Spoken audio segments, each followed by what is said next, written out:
Hey guys, we're going to continue on with reading Chapter 3, Lesson 3. We are on page 116. It starts with national pride. So please open up your books. If you don't have your book with you, please open up the chapter that is on the resources page so you can read along with me. So national pride.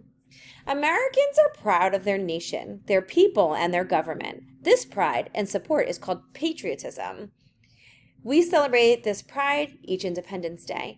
On Veterans Day and Memorial Day, we honor those soldiers who have served in our country in war. On Martin Luther King Day and President's Day, we honor important people in our nation's history.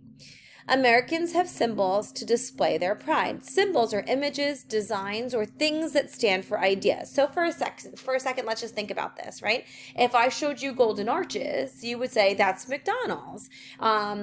And those are the symbols. Or if I showed you two D's put together, you'd be like, oh, that's Dunkin' Donuts. So everything has a symbol. Like this is a symbol. That means peace.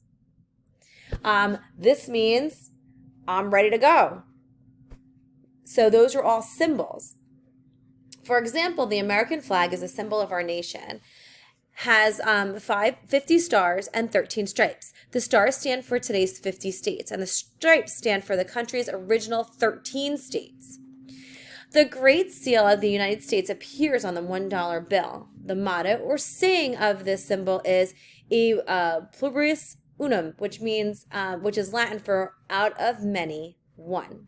This means that many states join together with the federal government to form one union. Americans also honor their country when they recite the Pledge of Allegiance. In the pledge, people state their loyalty to the nation and its symbol and the flag.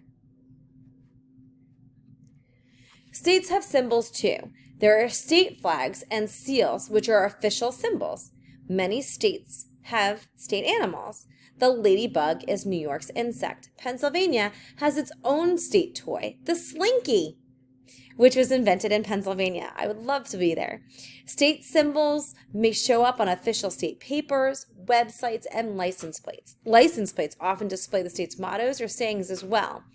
Illinois' plate says, Land of Lincoln.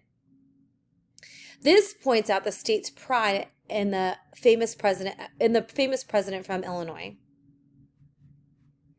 State citizens often take part in choosing state symbols. In 2005, for example, the orca became Washington State's official marine animal because of students in the Crescent Harbor Elementary School. The students created a petition to convince state officials. A petition is a formal request. Eventually, Washington state legislators agreed with their choice and made the orca an official symbol of the state. If you want to think about these questions here, they're going to actually help you with whatever you might possibly need to finish up your chapter. Have a great day.